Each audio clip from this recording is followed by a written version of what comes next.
Well, hello everyone. Well, in this session, we're going to dive deep into how generative AI actually works, and specifically these crazy, amazing large language models. I don't know about you, but since this ChatGPT came out, I have been fascinated with this tech, and I really wanted to understand how it all worked. So for the last year or so, I've spent my time digging into the varied science and tech behind what powers these generative AI chatbots, for example. So in today's session, what I'd like to do is to dive deep into behind the scenes, if you will, the code itself. How does this stuff actually work? So if you want to figure it out with me, come along with me on this journey. So first of all, let's turn off this title so we can see.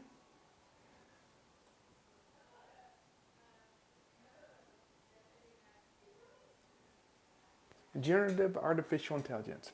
Well, so ChatGPT, Claude, Gemini, CoPilot, all these amazing cool tools that have entered the scene about a year and a half ago have really sort of taken technology in the industry by storm. I mean, if you've seen it, you've been playing around, you know yourself how amazing this technology is. I mean, you can have it even write books or stories for you or write code. In fact, here's ChatGPT. Let's have it write a short story. Write a short story about a girl taking her dog to the moon. And the amazing thing about these things are that they can generate all of this text, tell you the story, and they have this ability to understand language itself. You can continue to have a conversation with this chatbot. You could even say, "Hey, can you write a poem about that?" Well, of course. And here's a little poem for you, right? So anyway, how does all this work, right? That's one of the things that I kept asking myself, what is really behind all this technology? Well, it turns out, no surprise, if we drill into it a little bit, it starts some really foundational things.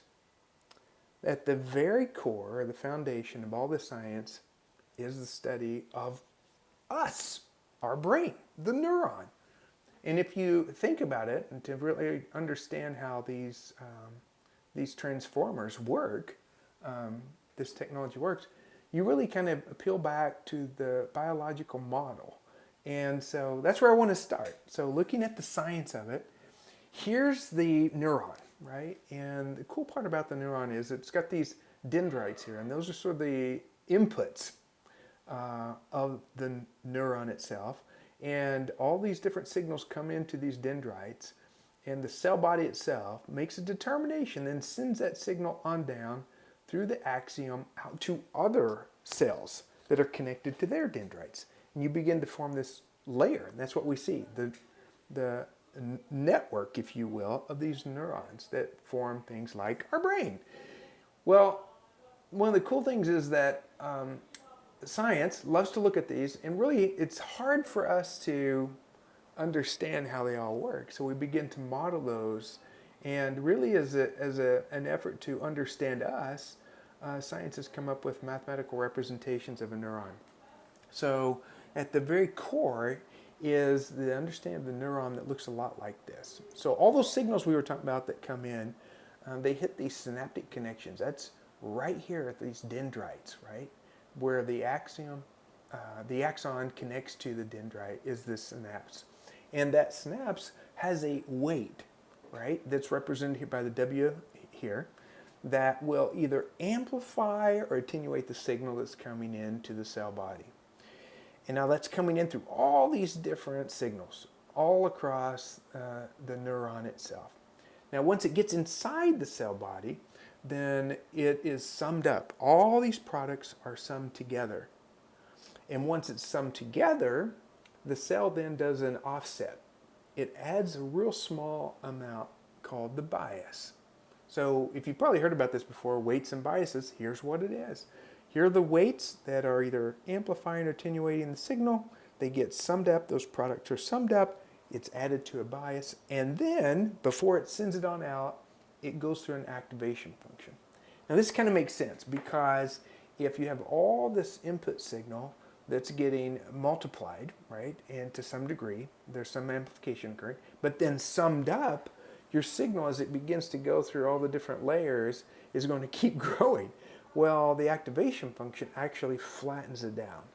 And what a lot of the different neural net models will use is something like a hyperbolic tangent, so a tan function, which looks a lot like this. And the cool part about that is that if you'll notice here that the signal gets bounded between this -1 and a 1. And it's got this nice smooth curve that will allow a signal to have plenty of definition throughout the range, and yet keeps within the parameters of that 1 to -1. And so that's a big part of like what we see when we look at this mathematical model that is the neuron.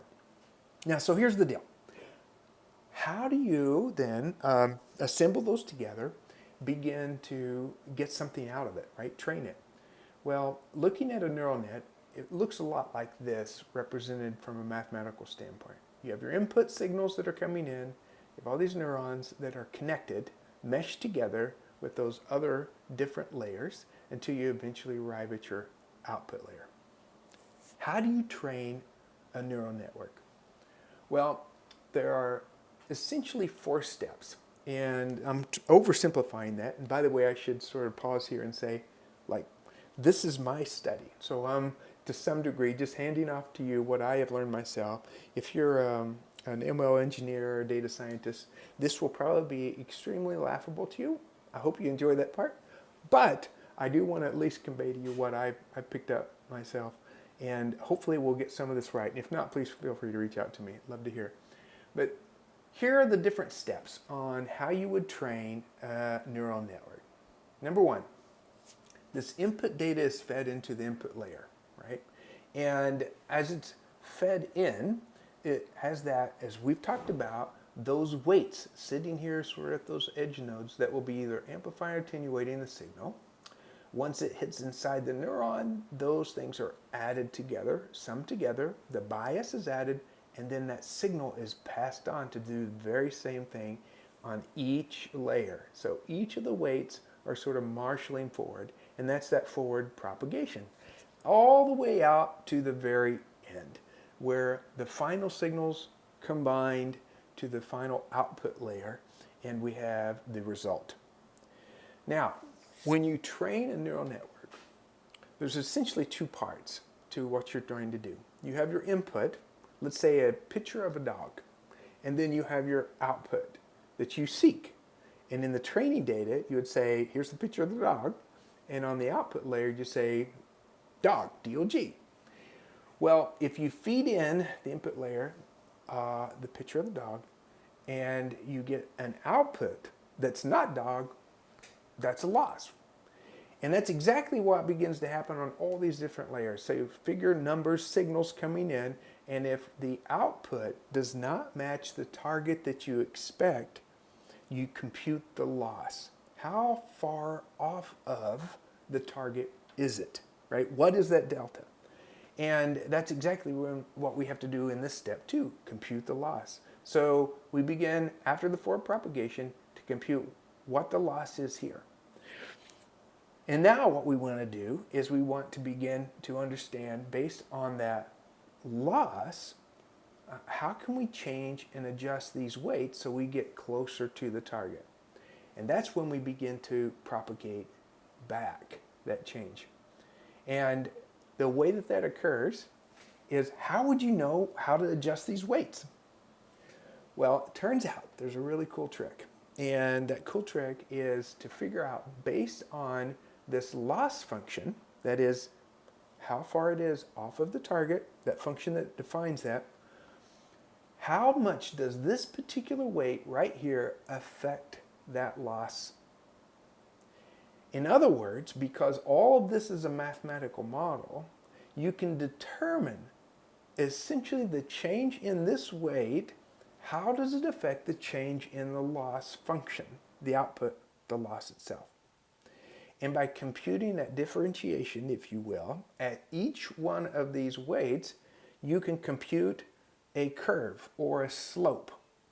A slope that tells you that increase it by this amount and you will reduce or increase the loss on the output. And that is called the gradient. And we compute that gradient at each one of these endpoints, right? Each one of these neurons will have the gradient formed for each of the weights, and that will continue all the way up through the layers. Once you have that, then what we want to push up through the system, this is called back propagation, push up through the system would be a small learning rate. Now, in some cases, that small learning rate will start really small because we don't want to overshoot the right answer. We start really small. For some of these weights or neurons, that's going to be let's say an upward slope. If we increase if we use the learning function to increase it, like multiply it times that gradient, we will, and let's say either reduce or increase the weight, it will affect the loss, either positive or negative. And the slope will tell us which direction to go. So by multiplying our learning rate by that gradient, that slope, which could be positive, could be negative, it could even be flat. So if it's at 0, then we know that no matter what we do there, we wouldn't even want to adjust the weights. We're not going to affect the loss function, so we don't apply any change to that particular weight, right? So we want to keep marshaling up through the layers till we get to the very top. And once we get to the top, guess what we do? We turn right around and we repeat the forward propagation. So the last step is to repeat. And what begins to happen on that is that we will have some delta, some change in the loss based on the adjustments of those weights that we walked up through back propagation. And guess what? Now we recompute the gradient based on the new weights, and we apply that learning rate again to each one of those endpoints or each one of those neurons all the way back up to the top. And that whole process, as you do that, each time it iterates through, you lower the loss, right? So it's driving the loss down to ultimately to 0, which means that based on the input that we get, we are getting the target output, which is the right output. That whole process, that iterative process of continually running forward propagation, computing the loss, running back propagation, repeat, is called gradient descent. So the reason for that is that we are trying to find the lowest part, right? The minimum that allows the input layer to produce the target that we seek. All right, so that's just the basics of training a neural net. Well, this same basic concept, right? This atomic component, if you will, is what's driving the generative AI technology. It's what's under the hood. But what transformed this artificial intelligence to what we see today through the tools and through the expression of things like ChatGPT is something called the transformer architecture. It takes advantage of these neural nets and applies some different processes to allow natural language, right, to be better understood and represented inside the neural net itself. Now, this is a completely a session on its own. Let me just say, to understand and fully decode what they're doing in terms of the transformer architecture, and I want to spend some time even unwinding that. But today we're going to try to stay high level to get all the way through the code. So at the very end, what I would love to do is through some code, let's write and actually generate a language model and train it. In fact, what we're going to use today will be tiny Shakespeare. Let's see if we can't get a model to speak Shakespearean for us by the time we get done with the session today. But to just highlight what was the pivot point of this technology was a paper that was published by Google called Attention's All You Need. And this came out in 2017 by researchers there. And if we were to click on that, we can see some of that very same diagram that I was just showing that is in the notebook we're looking at today. Definitely worth a read. It will go deep into the math behind how this transform architecture works. And of course, like I say, it would be really good to unpack each of the components of it, which there are many, many, many great online sessions and classes that do just that. But today we will stay high level, and I just want to at least highlight how it works and how we're going to actually be able to push our language, right, our training into the model and get something out of it. At the high level, the large language models and what we're going to do today when you're running something like a ChatGPT, it's using this this decoding part of the transformer architecture, which is right over here. And the different components of it start right down here at the bottom, which is you want to do this embedding. You want to take the input, your text, and you want to embed it into this high dimensional vector space. And like I say, we'll get into this in a future session where we can unpack even some of the code on how all that works. But then it begins to flow through all of the what is called the mass multi-head attention with the norms and through the attention blocks all the way out through the feed-forward network and through the very output, which uses a softmax, which is similar to like what we were talking about with the 10H function. It's a way to create some activation that would represent the probabilities that are coming out of the system at the very end, and it does so in a way that flattens it down so that your probabilities all sum up to 1. And we'll talk a little bit more about that in that future session. But for today, understanding that the cool part about this transformer architecture is it starts to understand the connection between words. And you can see that in something like this encoder-decoder network, where you specifically have one language pushed through an encoder and then decoded out will produce a different language. And this technology, which is a big part of what actually was the motive for putting this together, helps drive things like language translation, but had this amazing sort of effect of we begin to see that it had to form higher levels of understanding of the language itself to the point of even understanding, almost reasoning, not just syntax, but really the abstract concepts above the language itself. So, and we can see that even in like these sentences, right? What's happening inside this transformer is that connections are being made. Something like it relates to, it is attended to certain words in the rest of the sentence.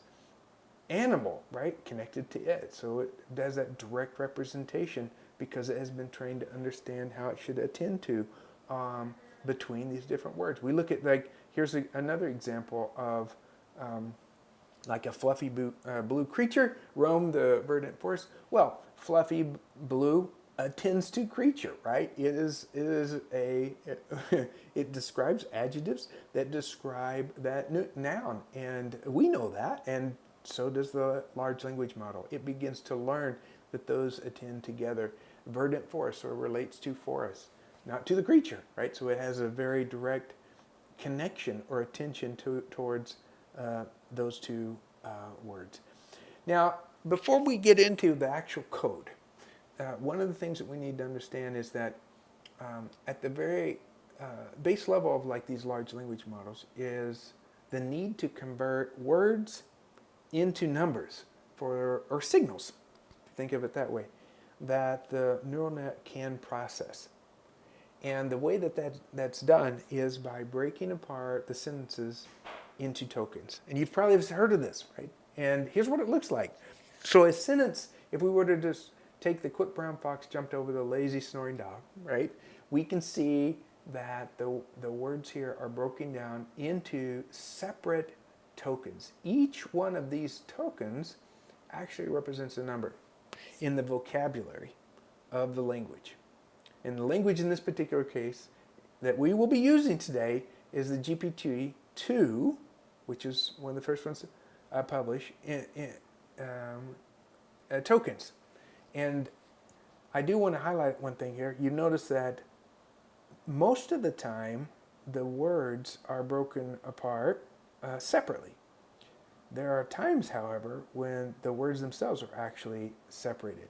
So like snoring is actually two different tokens, and you see that represented there by the color. Well, let's see if we can actually get into the code a little bit. So we're going to use tick token, which is a library that actually contains, for example, the GPT-2 encodings for these words.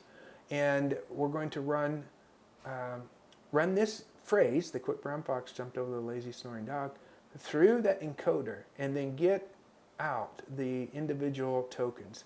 So let's go ahead and run this right now. Here are the actual numbers that are representing those specific words, right? So we now have these tokens. Those tokens that represent the actual sentence. Now I need to, one thing I just skipped right over and I need to pull back on is this. The one thing that we also need the language model to understand is when it needs to stop talking. And there are these special tokens inside this language, this vocabulary. We're using the GPT-2 tokens that represent the end of a sentence as an example, end of text. And so we are literally adding, in addition to the tokens that come from the phrase, we're adding that end token here. Now, how do we decode this? Well, we can actually run the reverse on this and take a look at it. There you go. So this is what it looks like. If we were to map these, there's the quick brown fox jumped over the lazy snoring dog, right? And we can align that back to each one of these tokens, these numbers up here, and including there's that end of text token we talked about adding to the end of the sentence. That will signal to the language model that it should stop talking, or it can stop talking based on that special token that it will be memorizing. All right, now how do we take all of this and begin to train a model? Well, I think the first thing to do is to break apart, and I've got this little small loop here that breaks the sentence apart and shows us the training as well as the input as well as the target part of our training. So what we want the model to know is this. When we send the word the in, we want to get quick as the answer. That should be the target. If we send these two tokens in, the quick, we should get brown. We send in the quick brown, we want to get fox, right? That's our target. Each one of those, see, incrementally all the way up to the very end of the sentence is what we want to push into the model so it begins to understand, based on all of these words, what should be coming next. So we want to train based on that. Now, as I mentioned, we want to take the tiny Shakespeare file and use that as our training. Let me show you that. So it's my understanding that this file is a concatenation of all the works of Shakespeare put together in just plain text, as you can see here.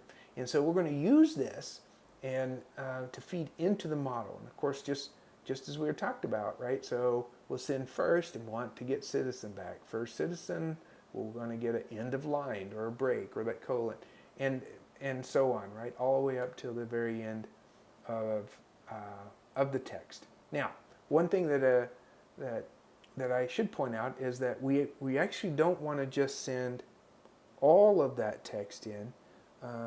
We actually want to reserve part of it for validation. What do I mean by that? Well, it turns out that if you were to take all the Shakespeare file and continue to train on that, doing just this simple method, there is a point at which, if you have a large enough network, it will memorize, and it will essentially get every single word and know it verbatim and be able to repeat it back verbatim. That's called in this training world as overfitting. And when you overfit, it's essentially you've just memorized. Have you ever sit through like a math class and you had a test coming up, and so it'd be like memorizing all of the answers to all the problems that could possibly be on the test, and then you sit down and take the test, and of course you could pass. But if somebody were to give you a problem that wasn't in the book, you wouldn't know what to do, right? And that's exactly the problem, is that we don't want the model to get to the point where it's just memorizing. What we want to be able to see is that based on the parameters we set up, we are having it train so that when it even passes some extra inputs through that are not part of the training set, it's producing the exact next words, which means it has now understood the concepts, right? So it'd be back to the math thing, it'd be understanding how to solve the equations. And we want it to better understand language and all of the abstractions related to language so that it can autocomplete or complete, if you will, words regardless of it being in the training set or not.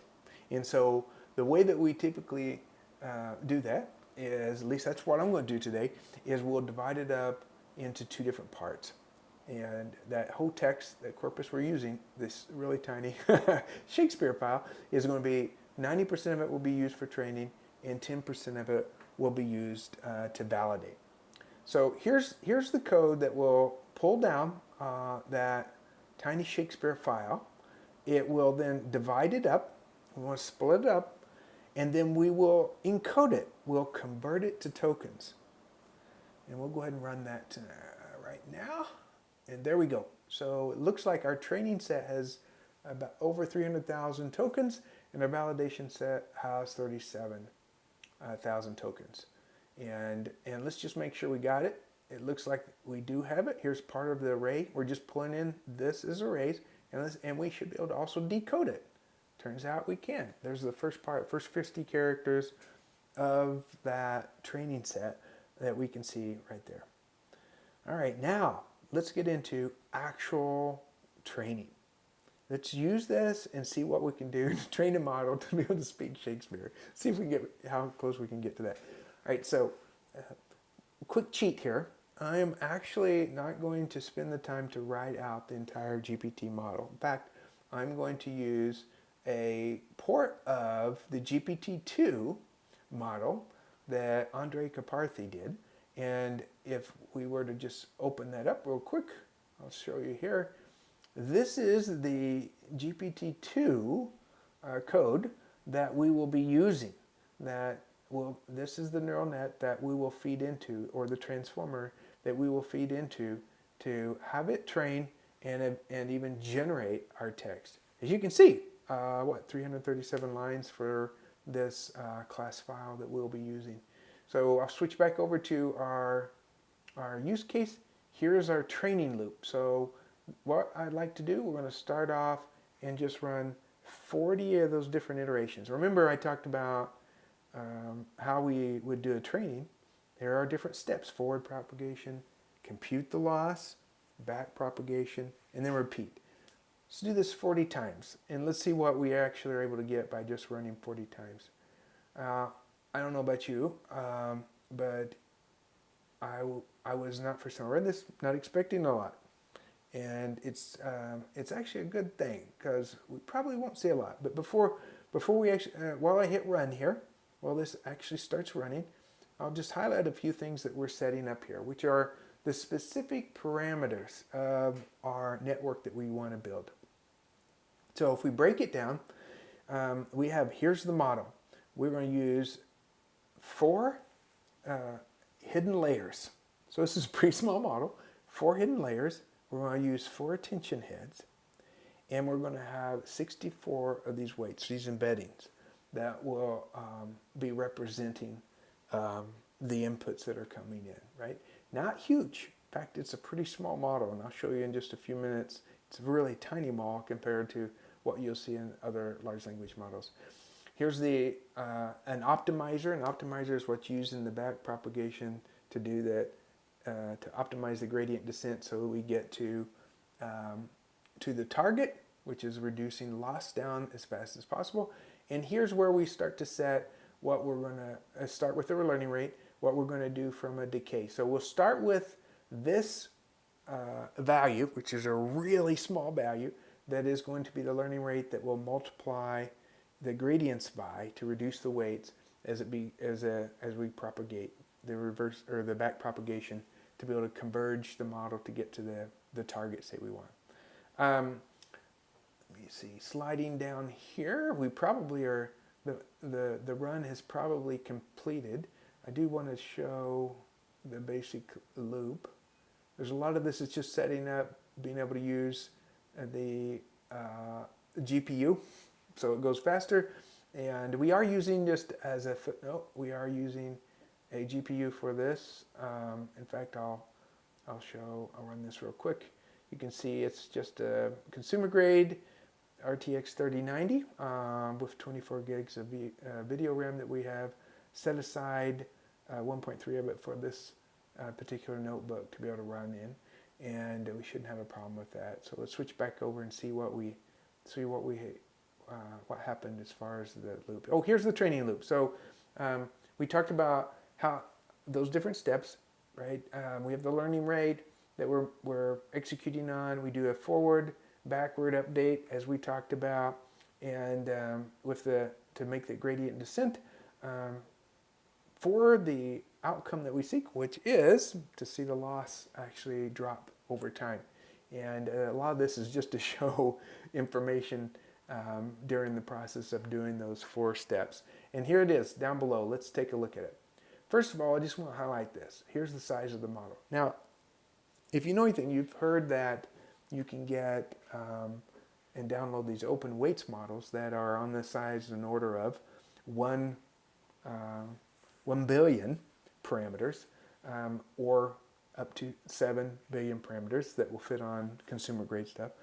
But you can also get something closer to your GPT-4 or your ChatGPT, what's powering ChatGPT, and that's hundreds of billions of parameters. Well, here we are with our 3.4 million parameter model. So this is a really small model, but we're seeing already that if we take a look at this, the model itself is starting to learn. Now, we only ran it 40 iterations, but I just want to highlight a few things. We have the loss here, and the loss is computed. That loss function comes back with a number that's telling us how well the model is at hitting the target. And there's a way to compute the worst case scenario, and I have that right down here. And if we run that, we can see that essentially what it is, what it's saying, that is the vocabulary size, that is the number of possible tokens in the vocabulary that will be used. That's the words, all the different types of tokens that would be it, is 50,304. And so what we know is that from a probability standpoint, that we can be as far away as possible, which is you have a probability of 1 in 50,304 options of being right. So that means that the worst case will be as far as possible away from it, or 1 over that vocab size. We can run that, and we'll get this value, 10.825, etc. And if you can look up here, when we start training step 0, we were about at that. Now, a little behind the scenes here is that when the model first starts, it's just loaded full of random numbers, right? So it's no good, right? To some degree, right? You would expect the fact that whenever you put in your first word, it is not going to get anywhere near what you would want from the target. And that's exactly what we see here. That as it, in aggregate, was seeing 10.81, which slightly below the worst case scenario, but it's really close here. But begin to notice this, like as it begins the training and we back propagate, you can see those different iterations happening. We're just showing every tens. We're seeing that number drop, right? So it's slowly coming down. Well, as you can imagine, it's still not very good, right? So it's still drilling, can't hold its head up, pooping its pants, all that, right? It's not in a good shape. But let's take a look to see what it's able to generate. So here's some code that loads the model. And we have it, by the way, I should point this out. We are saving it. it will literally save this out as a binary file, which these are the weights that it has trained on. That's saved here to Model 40 as a checkpoint file. We're going to load that checkpoint file in down here, and then we're going to generate, right? We're going to just push some prompt in and see what next words it thinks should be coming after that. So in this particular case, the prompt is just an empty line, right? So I'm sending just an empty line, which means, give me whatever you think is next, and then follow that with the next you think should come after that, which you think should come after that. So let's go ahead and run it and see what we get. Oh my, is this terrible, right? So as I say, it's drooling all over the place. Like, look at this. There's nothing here that makes sense. This doesn't look anything like Shakespeare by any stretch, right? So clearly, with our 40 iterations, we're not anywhere close to have converging or finding that right pattern within the neural net to get those weights, to get the outcome, the output that we would seek. So let's let it run a little bit more. How about let's go up to 200. And let's see what 200 does. Run it 200 times. Or maybe 250. Let's go 250. That sounds fun. Let's see what we get. Let's run that. All right, so it starts going. Here we go. So I'll let you see it, some of it here. You can see, now this is, as you can imagine, right, super small model. Like, there's so many things that we could do here to optimize or to increase its ability to learn, one of which is increase the number of parameters, right? Giving it more neurons, more weights that it could use to be able to model out the training data would allow it to get to become a lot better in terms of a language model. I can't even call this a large language model, obviously, right? But it is a language model, and we're in the midst of training it here. So looks like we have come to the conclusion. Let's see if now we're at 250 iterations. Does it look any better? Let's run and find out. See what we get.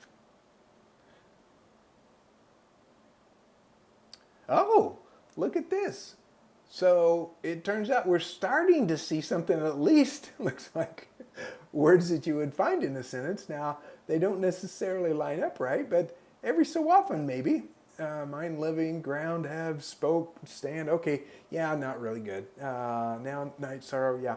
But look, at least those look like words that should be there. There's still some static, there's some noise that's in here, but it's starting to understand. It's starting to understand language to some degree, and we're seeing that push out from the model when we run these iterations. Okay, at this point, let's have it run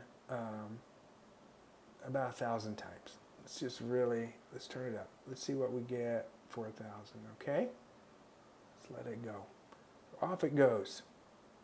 Now, one thing I do want to show you is we're seeing here, and I'm using these Jupyter notebooks, super handy way of being able to represent and run this code, and as well as having places for markdown. But what does this look like in terms of the model? Is it actually producing one word at a time? Well, it turns out it sure is, right? And if I were to come in here and we were to just run, let's see, I do think I have something that will generate it. Yep. And let's try model 250. You'll kind of get an impression of how it's like generating those words. There you go, right? So again, it's just one word at a time, right? So and it's taking that word, it's feeding back what it's already sent to us into the model and says what next word comes after that. And this is where it's producing things like this, right? So just to get an intuition of like how that's being built, I did want to show that. All right, now I wonder how far we are away from this. Let's see, because we did ask it to go to 1,000. We're only about halfway there, right? Looks like we're 480. It's right at 480. Still stepping forward. Look at that. And it's at 500. All right. Well, we'll see what 1,000 actually gets us. See how far we can get on this thing. Now, I guess I could go back and speak a little bit to Yeah. One thing that I was not telling you the truth about, or haven't fully disclosed, is that we talked about just keep feeding this data in and expecting the next text, right? And the truth is, we're not doing that completely. What we're doing, and I want to show you this in the model, is that we actually have a block size, and that's a window. And so the model itself is only receiving up to, in this particular case, 32 tokens. 32 tokens, 32 words, if you will, that go into the model. And so in the case of like our Shakespeare text, when you're down here, you're still only seeing 32. So it may be just pulling just a section and learning from that, right? So that's what it's having to do, because we're constraining it by that context size. And the reason for that is because the model gets extremely big and is slow the bigger the context size. So one of the things that you'll notice when you work with these large language models, they often talk to you about the context window that you have available to you. And some of the first ChatGPT came out with like 2K and 4K, and then 8K, 8,000 token windows, and now we're up to a million. There are some models that will actually do a million tokens, which is pretty phenomenal to me to think about, that it is using that many, it's padding that many of those tokens together for each of these iterations. And that means that it can create a tension between large numbers of text, of words in this context window, to be able to build its network and intuition around a language. But I did want to make sure that, it's full disclosure, right? You have the ability to make that change here. And one thing that would make this more intelligent would be to actually increase this block size so that it has more context on the next word. So with 32, it kind of doesn't know that much about the previous paragraph, right? So it's going to have some level of intuition of the sentences and be able to construct sentences, but outside of that, outside of the sort of bounds of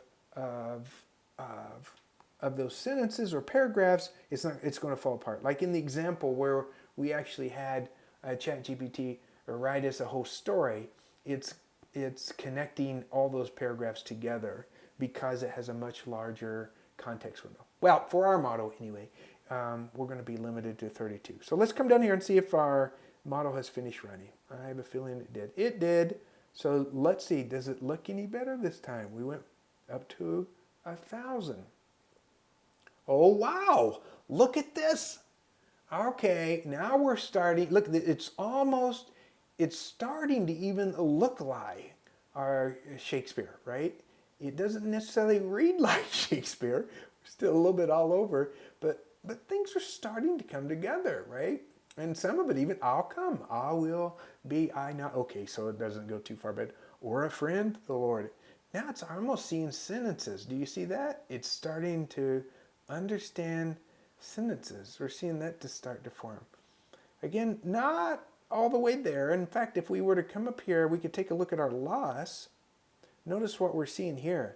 Both on the training loss, like that's against the training set, we're still pretty high. Not anywhere close to zero, right? And our validation, which this is actually a good sign. We're seeing some drift away. Notice that 5.4 versus 5.0.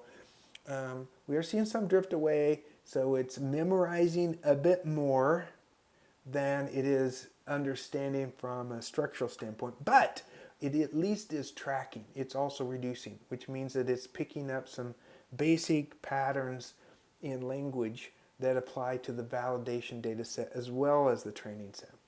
Okay, well listen, I'm not going to make you wait on like a 6,000 a checkpoint. I actually have one here. I ran it earlier and I let it run for several minutes. And so just to express this through, let's actually run that 6,000 iteration model, which gets it down to not 0, but closer to 3. So we should see a bit better outputs based on that 6,000 iteration model. So let's run that. Here we go. Look at this. Wow. Okay. Now it's so much better, right? So we're starting to see sentences. Um, may not be 100% by any stretch, but we are starting to see some things that are making a lot more sense, and these are definitely looking more like sentences. Um, in fact, you can start to read some of these, right? Uh, by his party, right? There's that, and beg they're untainted. Now I don't know what that means, right? But is it not as bad? Or well, okay, then I should move. So clearly we're not close to zero, but we are starting to see some level of convergence on the fact that it now is starting to understand and pick up some of the language, right? So anyway, this is, as you can see here, right? It's, but let us look at there. But let us blame her company, my liege, right? So it's starting to grasp the language and filling in the gaps so they can actually create that generation. And again, we can flip over here and just take a look at it from how this would generate. If we look at it, the 6,000 iteration model. Yeah, there we go, right? And we're using the same seed, so we're essentially getting the same thing, but you can see one word after another. It's piecing it together, and we're slowly getting it to be a little more in a line. Now, let's try this, because a prompt up here, we should be able to do something like this. What we want is seed it with Romeo. What would be the next in colon? What would be the next based on what it has learned so far? Let's see what it produces. Romeo, alas, one more true. Do I have it? Such rare no more. Okay, well, it doesn't still make a lot of sense, but it was at least following. It's following. Oh, look, it does. It's now following Romeo, right? So we now have Romeo within the dialogue. So you can start to see that it's picking up some of the patterns that are in the text, and it's starting to better intuit the language. From this just little time we spent here, and this run of the 6,000, which was a few more minutes that I didn't want to waste your time on, but at least you can start to pick this up. Feel free to download this, by the way. I'll put this in the notes. These Jupyter notebooks, this code, you can run this on your home gear. And down here I have quite a few other references if you want to dig deeper into some of this technology and some of this learning.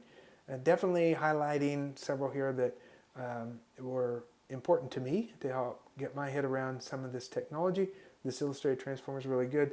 As I said, we'll probably do a deeper dive into that transformer technology and try to unpack the code even inside that if we get a chance to do that. But also this, Andre Kaparthi's, it's got this great thing where he does from scratch and code spelled out.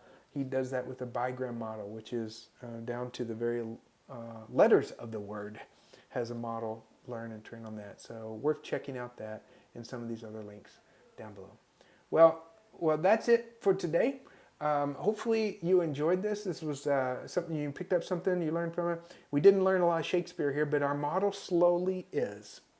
And if we could run this to get to zero, it's probably not going to be the best because again, it's a very small model, but it would get a lot closer to sounding more and more like Shakespeare. And just by using that simple text, we saw, as we saw through this session, you can slowly converge on a model to be able to do that. All right. Well, thank you for tuning in. Look for would love any feedback. And of course, look in the notes below, as I mentioned, and spend some time, dig in behind the scene of how all of this great technology works, and get your hands dirty in playing some of this code. All right, thank you.